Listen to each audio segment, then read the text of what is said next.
So today we are making grilled cauliflower.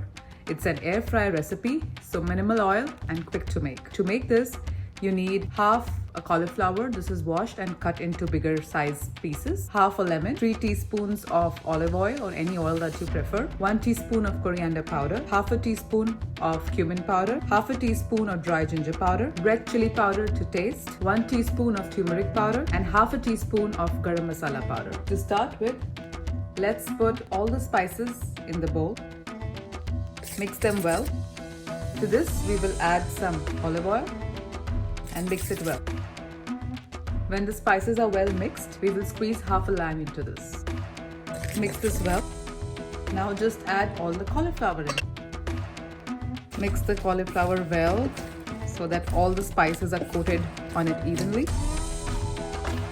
As you can see, the cauliflower is well coated. At this time, we will move all of this into the air fryer. I will air fry this for 20 minutes at 350 degrees. In the middle, you can actually take it out after 10 minutes, shake it a little bit, and then put it back again. So a total of 20 minutes of cook time at 350 degrees Fahrenheit. If you don't have an air fryer, you can actually put it in an oven. Bake it for again 25 minutes at a preheated oven of 180 degrees Celsius. Let's transfer this to the air fryer. There you go, the roasted cauliflower is ready. Enjoy it with a nice hummus dip.